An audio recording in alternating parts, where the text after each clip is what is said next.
Rock Duck. This is Metal Mike, and in this episode of the 80s Glam Metalcast, I talk to the man, the Mountain King, the legendary singer and mastermind behind Savatage and the Trans-Siberian Orchestra, John Oliva. John talks about what he's up to today, and he tells some great stories from the classic Savatage days. He also hints at some upcoming Savatage activity. You gotta check this out. Well, John, welcome to the 80s Glam Metalcast. It's an honor to be speaking with you. Well, thanks, Mike. It's nice to talk to you. Glam. Were we ever glam? I don't know. We were ugly. Except for Chris Caffrey. He always had a good look. You know? Yeah, the guy really doesn't change. I mean, I was looking at some old pictures of him. He pretty much looks the same. I know. Fuck him. Okay? That's all I have. Fuck Chris Caffrey and his good looks. So, John, you've been staying healthy and well through this whole COVID thing? Oh, God. I had it. Did you? I had the thing, and I had it for 8 weeks. Wow! And I wouldn't have wished it on my worst enemy in the world, even Keith Collins. You know, I would not have wished it on anybody. It was brutal. You know, it really was. It sucked. You know, but I'm okay now, and I'm going to be getting my vaccination here in the next week or so, and that's it. So I lived through it. Well, I'm glad to hear that. They don't want me in heaven. Well, Christ, Jesus, he doesn't want me up there, okay? Because the first thing I'm doing when I get to heaven is I'm punching Paul O'Neill and Chris Oliva in the face. Okay. Oh, man. So a lot of people have used this downtime with the whole pandemic to write songs, work in the studio. Is that what you've been doing, John? Oh, yeah. I've been very busy. You know, we're working on the Romanoff project, which is very special to me because it's the first thing that Paul and I worked on as like an outside Savatage thing. And we've got it. You know, we're making progress, but it's not an easy project because there's a lot of parts and a lot of great music, and I have to make sure I'm being very meticulous and very well, as in the words of it, I'm being very bitchy about it, you know, because I want it to be perfect, you know, and so we're working on that. You know, we've been, you know, since Wacken show in 2015, you know, Chris Caffrey, me, Al Petrelli, we've been trading, you know, song ideas for a possible Savatage thing over the phone. They go, hey, this is great, this is cool. And you know, but I've been writing Savatage material since 2003. And I could do like a quadruple double album if I wanted to. But, you know, so yeah, we're trading off things and we're looking at that. And, you know, we are working on a Savatage live thing that we did in Cologne, Germany in 1997. And we're putting that together for a, what do they call that, live stream thing. Oh, sweet. Okay, yeah. You know, yeah, and it's really good, and I've been working on that. Al came down to Florida, and we, you know, kind of beefed it up a little bit. Not a lot, but just beefed it up a little bit, mixed some things, and, you know, watching the video footage, and it's pretty funny. There's one part in it's really funny where it's and I go to the monitor guy, and you can hear it plain as day, and I go, will you please turn fucking Zach's vocal down? It's killing me. So there's a lot of funny moments. I think the fans will like it, you know. Oh, that's awesome. Man, I get so excited when I hear you guys are thinking about some Savatage stuff. I mean, I've talked on the podcast with Zach Stevens, Chris Caffrey, I've talked to Doc, and every one of them has said, man, I'm ready for the call. I'm ready to do it. So, I mean, that's exciting. Well, you know, those guys are all fags, okay? So it's me that you need. Right. You know, I'm in a really good mood today, Mike, so I'm going to make fun of everybody, okay? But no, yeah, I mean, you know, it's like, you know, everyone goes to me, oh, you do. I was like, I don't know. If it's going to happen, we'll make a official announcement. But we have been working together just because with the pandemic and all that, we're bored. Right. Okay? Right. There's nothing to do. So we've been trading ideas through emails and on the phone. Me and Al wrote three or four things together. Me and Chris Capri have worked on a few things together. And yeah, it's like, what else are we going to do? There's nothing to do. So, we'll see what happens. I would love it.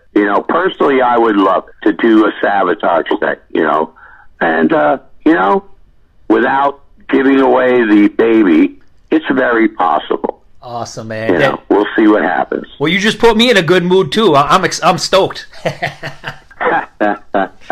Well, we talked about it. We were talking about this Savatage thing before Paul died. Paul and I had many meetings about it, and we were talking about, well, if we did do it, what would we call it? How would we operate it? And I said to him, well, if we do it, we should call it Still the Orchestra Plays. And me and Zach should sing a lot of songs together and have certain songs.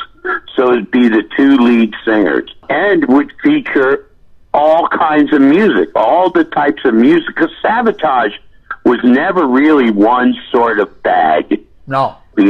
Especially when Paul got involved. We always played a lot of, from gutter ballet on, it was all kinds of different things, which was great. I thought was great, and which led to Trans-Siberian Orchestra. When you look back at your catalog, John, is there one album that you hold as your crowning achievement? I think gutter ballet and streets combined. Mm-hmm. I think that's when we were at our peak.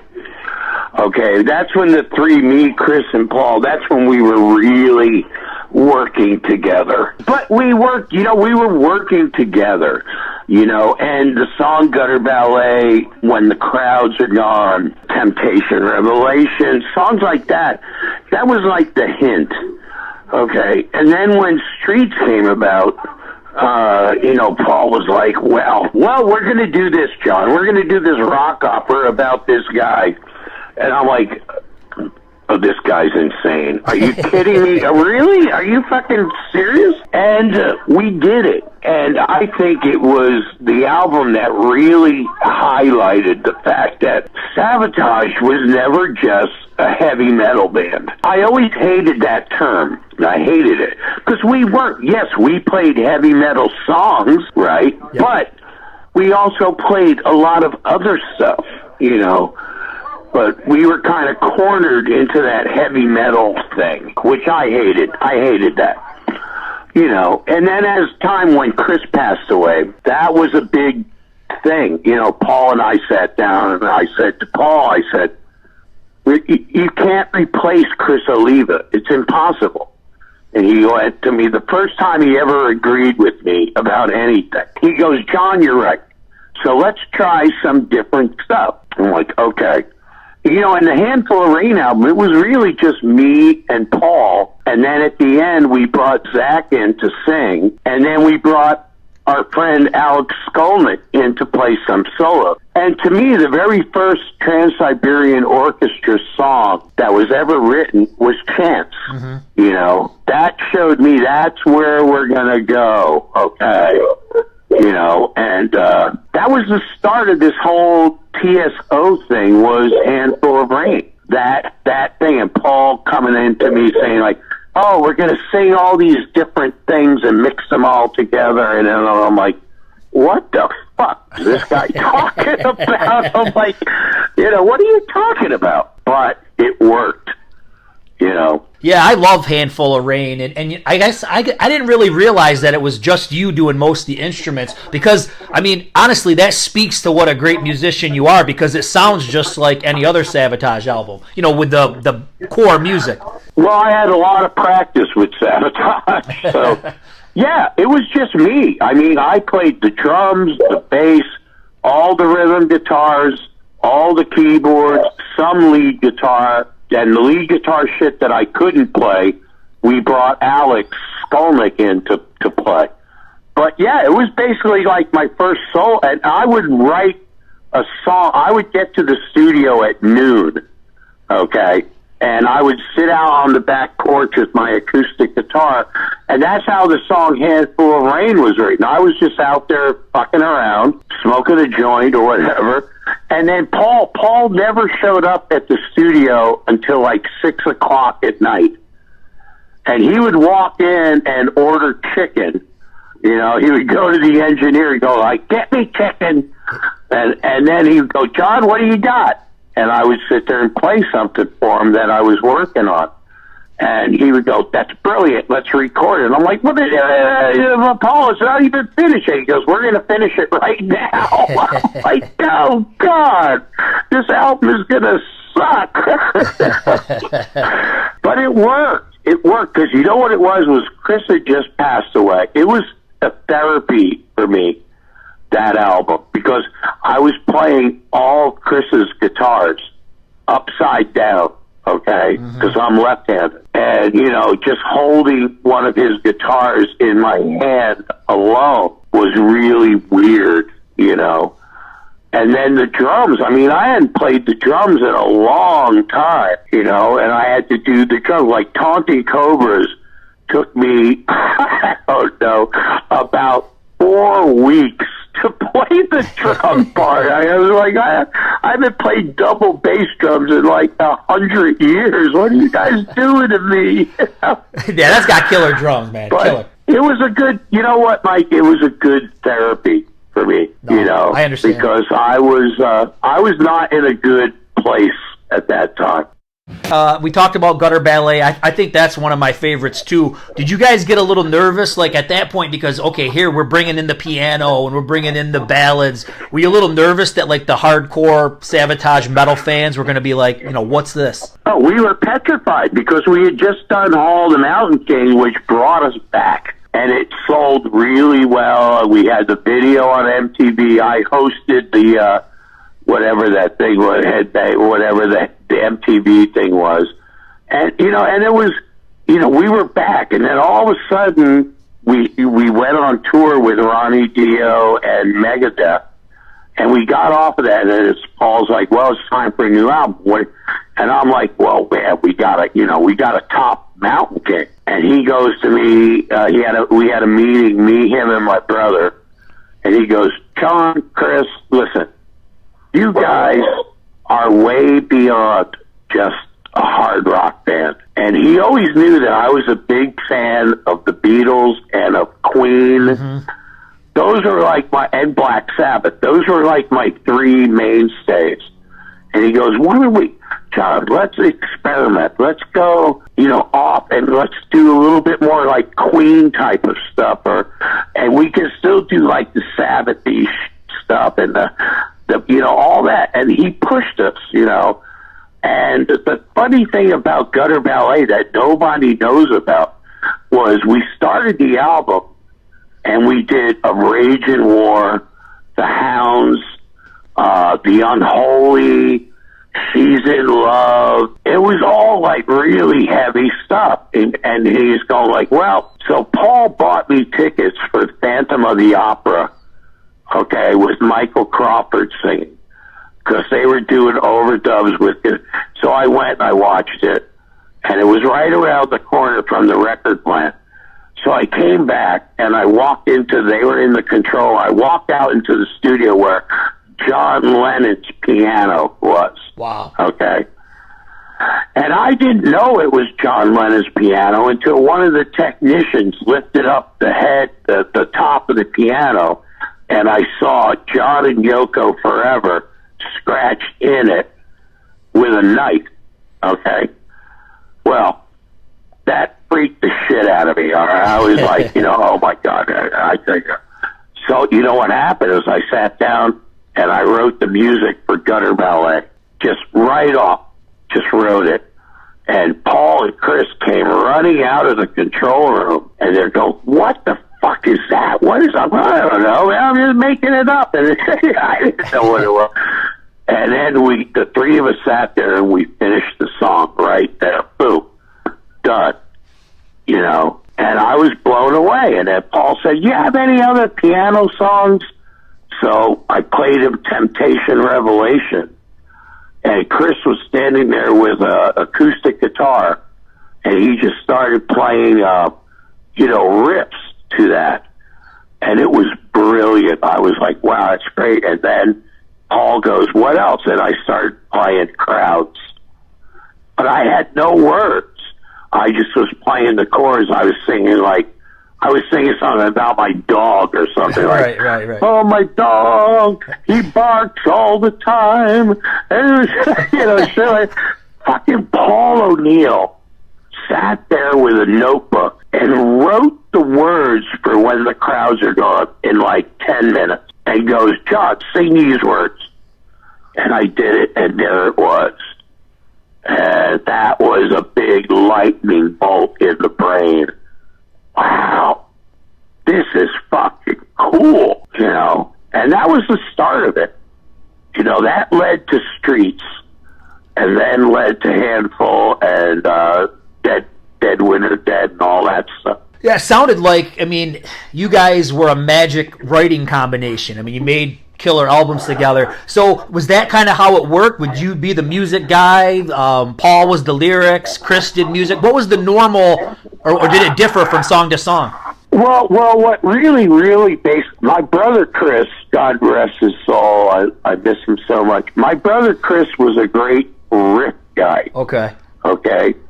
But my brother Chris had no idea about singing melodies or verses. He would just come up with this incredible, like Paul the Mountain King, for example. Incredible. He writes this great, and then he looks at me and he goes like, well, you're the fucking singer. What's next? And I'm like, oh, what are you fucking kidding me? So I had to come up, and Paul the Mountain King, he wrote the riff. And then I wrote the verses, far away in a land called... But Paul wrote all the lyrics. So the three of us we worked on everything together. But Chris rarely wrote a complete song musically. But on Gutter Ballet, he did. He wrote all the music for the Hounds except the intro. The intro was mine. Okay. But he wrote all the rest of the music. And for the Unholy, he did the same thing. So then it started progressing, And when we got to Streets, the three of us were at our peak of working together. We sat in Paul's apartment in Queens, the three of us, and we wrote, the opening song, Streets. We wrote Strange Reality, all that stuff. We wrote all that shit together. That's why Streets is my favorite album, just because the memories of that stick with me, because that's when the three of us were really working together on everything. No, John, why were you not the singer on Edge of Thorns? Why were you out as the singer? Well, for two reasons. First reason was that on the Streets tour, we were doing like six shows a week, and we were doing 2 hours plus a night. And let me tell you, I don't know about what others say, but singing Savatage music isn't fucking easy. Okay? It's not easy. And I just I was the last show of the Streets tour, I was spitting blood off the side of the stage. Okay? That's how bad it was. And I went to a doctor after I made it through that last show. I think it was in North Carolina or something. And I went to my doctor, and my doctor said, look, man, okay, you have nodes, whatever those things are called, nodes, and all this shit. It's like, you need to take some time off. And I'm like, I can't take it. But then Paul said to me, he goes, look, John, why don't we do this? Why don't you take a year or so off and work with me on this Romanoff project, and we'll get a new singer that's different than you, that's more commercial. I'm the one who picked Zach. We had tons of demo tapes. I picked Zach because I didn't want to pick somebody that sounded like me or was trying to sound like me, because I thought that's impossible. We're not gonna, I don't want that. So we picked Zach because I was like, wow, well, here's a guy with a really cool, smooth voice. Let's write an album based around his voice, which we did with Edge of Thorns. Now, I was very involved with Edge of Thorns. I mean, I wrote all of the music with Paul and Chris, and we wrote the music especially for Zach's voice, you know, and I was very happy with it, you know, and the very last song that the three of us ever wrote together was All That I Bleed. Great song. You know, which has a very special meaning. I actually have the piano that we wrote it on. It's mine, you know, and I was watching the internet, and somebody sent me a thing going like, oh man, some guy on YouTube, you can go to All That I Bleed by Savatage with John Oliva singing. Some guy took my voice from when I did those acoustic demos, and somehow he laid it into the actual band recording from Edge of Thorns of All That I Bleed. I don't know how the fucking guy did this. I'm still like, you know, have you heard that? No, but I'm going to check it out once we get done. Yeah. You just go, you know, you type in, you know, All That I Bleed by Savatage with John Oliva lead vocal. And I'm like, how did this guy do this shit? It's like amazing. You know, but, you know, anyways, Edge of Thorns to me was Chris Oliva at his high point as far as guitar playing. Yeah. You know, he totally ruled that album. Was Atlantic kind of concerned with the singer change? What was the record label's thought? Well, no, they were like, okay, well, because, you know, they were always very interested in me and Paul working on this, like, it was supposed to be like a Broadway thing. And they were, like, cool with that because Zach, you know, let's face it, Zach had a very much more commercial sounding voice than I had. You know, I was very rough. You know, my singing was kind of like stabbing yourself in the ear with a screwdriver. But it's awesome. But it's awesome. But Zach, you know, Edge of Thorns, the song Edge of Thorns made the top 40. Right. You know, and Sleep was a great song. And I was like, well, this is cool, because now I can write music for somebody that doesn't try to sound like me or doesn't, you know. And it was cool because I had already done how many albums, you know, 8, whatever, you know. And I was like, well, this is a different thing. And then Paul and I could work on this other thing, you know. And that was the whole process. And what was going to happen, which a lot of people don't know, Mike, you're going to be the first one I'm going to tell. After Chris died, the original idea for Handful of Rain was that Zach and I were going to come in and share all the vocals. So we were going to, you know, double the vocals and all that stuff. And, you know, but what happened was it was so quick after Chris died. You know, Johnny, who I love dearly, Wackles, who I love dearly, it was too soon for them. They backed out. Okay, and Zach backed out too. So it was just ended up just being me and Paul until we got a few songs, and Paul called Zach and said, "Hey, just come over to the studio. Let us play you something." And then Zach said, "All right, I'll do it. I'll sing." You know, and that's what started. But Johnny and Wackles, I think it was just too soon for them. You know. Yeah. I mean, Johnny especially was very, very close to my brother. You know, very close.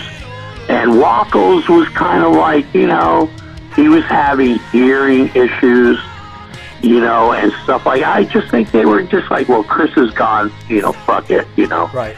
But when they heard Chance and Handful of Rain, all of a sudden they were like, oh yeah, we'll come back, we'll do it. This is good shit. and that's why they were in the video. You know, right. I paid for the video out of my pocket. All right, but I'm not in the video. I'm not even, if you look at the album, I'm not even credited right for playing anything, because my manager said to me, well, yeah, I was like, look, whatever best. All right, Johnny Lee Middleton bass, Wackles drums. Right. You know, so I'm like, I don't care. Just whatever best you know. So I didn't get any. I got credit for songwriting, but even though I played basically everything on that album, I never got credited for it until later, you know, way later. Yeah. You know, it's funny with the whole Zach Stevens thing because I always loved your voice, you know, in Savatage. And then when I heard there was going to be a different singer, I was like, I don't think so. And when I heard Handful of Rain, or when I heard, Edge of Thorns, I was blown away. I mean, I thought it was an amazing album. I loved his voice. It was cool to have this other cool voice, you know, as part of the band. And, and once again, it was great to see the album get big. You know, I mean, I'm hearing Savatage on the radio. As a fan, I was geeking out. You notice now today, when somebody gets replaced in a band, they try to get a copycat. That's the kind of the common thing, you know? Right. And that was, you're right, Mike. Yeah. You're right. And that was the beauty of this. It was not a copycat. It was something different. So you really couldn't compare it. You know, oh, he's trying to be John. It wasn't like that. He was really original. That's why Paul and I chose him. Because the original, you got to remember, the original idea was that I was going to come back officially into the band, and then we were going to have two lead singers. Mm-hmm. Okay? Because that's what I always wanted. I never wanted to be the only singer in Savatage. Okay, I never wanted that because, and when Chris and I were playing in bar bands, you know, in the late, you know, like 79, 80, 80, we always had two singers. And one time we had three singers. And I loved that because it was like, it wasn't, but when we did Savatage, it was like, well, you're going to have to sing because nobody else could sing, you know. And I'm like, oh, shit. You know, but I did it as long as I could. And people don't realize, you know, Savatage from Power of the Night on, we toured endlessly. It was fucking endlessly. And, you know, singing that, you know, all that shit it's high. For 2 hours every night, it just beat the crap out of it. And plus, I could never hear anything I was singing. Right. And, my brother's guitar rigs were so loud, and Wacko's drums. It was so loud. You know, I would do sound check, and I could hear everything great. Okay, and then the show would start, and it would sound like I was going. I couldn't hear anything, so I stopped I stopped going to sound check, you know, and I remember Wacko's going, dude, you need to be in sound check. I'm like, why? You know, I never hear anything I'm fucking saying. That's why I used to make up words as I was going, because it was just, you know, in the hall of the Burger King or shit like that. Because I couldn't hear anything, you know. All I heard was my brother's guitar, which was so fucking loud, and Wackel's drums. You know, Wackel's had a PA system as a drum monitor. Okay. Really? Yeah, it was. No, dude, it was, and that's why if you watch those early videos, you always see Johnny Middleton is all the way over on his side of the stage because he didn't want to hear all that shit. It was brutal.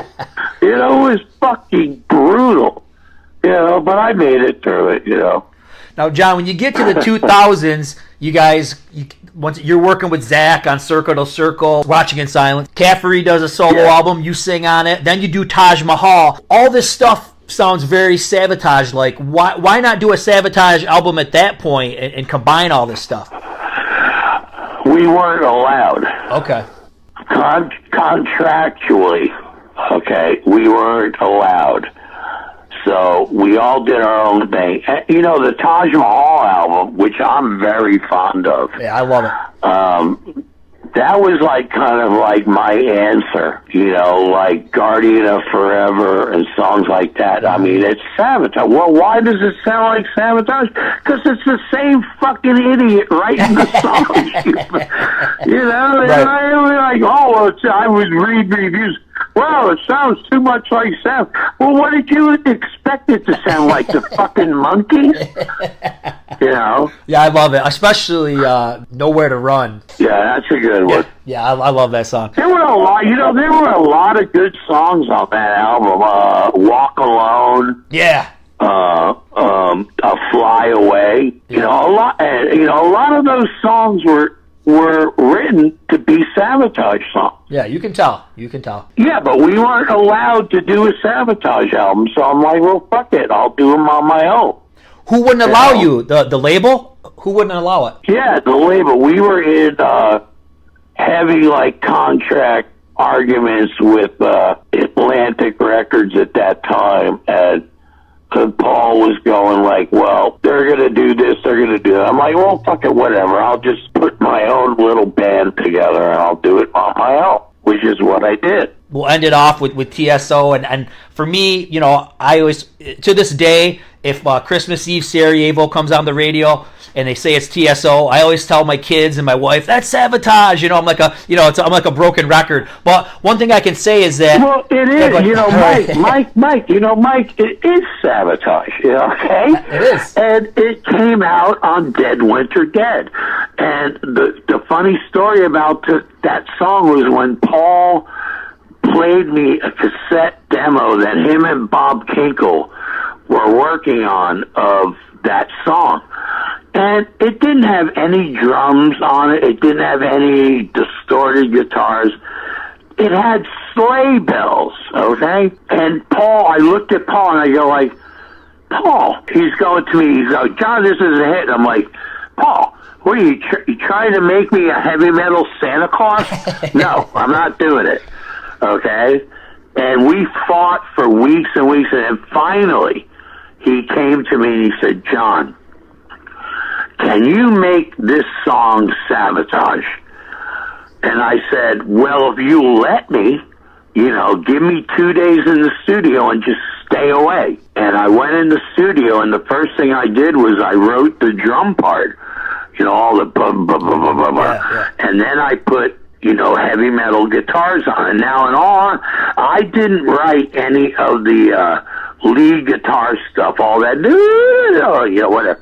But I wrote the drums and the power chords, okay, and all that stuff. I came up with that idea. And then when he came into the studio 2 days later or something, he says, so what do you got? And I played it for him. He almost fell out of his chair, okay, and went wow. And then we brought Al Petrelli in. And then Paul, all credit, Paul sat there and sang the lead guitar parts to Al Petrelli. And fucking, I don't know how he did it. Maybe he was a little drunker than I was, but he got it. And he played it, and then, boom, the song was born, I think the coolest thing, when I watch these big TSO shows, the lasers and the platforms, and I see all the, a lot of the members that were in Savatage there, and sometimes they'll play, Gutter Ballet or Prelude to Madness and all this stuff. Your brother's got to be looking down, just smiling at what this thing turned into, man. It's amazing. Well, I think my brother's looking down at me going hey, big brother, where's the fucking money? See, I told you, I'm way funnier than Wackles or Caffrey. Yeah, man, definitely. Well, John, dude, this was like a dream come true to talk to you, man. I really appreciate your time. Anything you want to say to your fans out there? Well, all I want to say to them is thank you. I love you all. Thanks for your support through these last 100 years. And God bless you all. Stay safe. And hopefully we'll see you soon. You never know. There may be a new Sava record. Yeah. Let's just see what happens. All right, John. Well, hey, man, thanks so much. It was nice to talk to you, man. I'm glad I could make you laugh a little. Yeah, you made me laugh, and it was great getting some inside info on all this great music. Really, thanks for all the great music. All right, Mike. Thank you, sir. Yep. And be safe. Be careful. You too, brother. Take care. Bye-bye. Bye-bye. Well, that was amazing talking with John. Savatage is one of my all-time favorite bands. You probably can tell I was geeking out big time. Geeking out indeed, Metal Mike, as any of us would be, interviewing the Mountain King himself, giving us insight, knowledge, and key details regarding Savatage, Trans-Siberian Orchestra, Circle to Circle, as well as the personal stories of John, Chris, Paul, Doc, Johnny Lee, and Caffrey, Petrelli, and so many more. If you want to keep up with what's happening and be in the know, then head over to rockduckradio.com and sign up to the Rock Duck Radio newsletter.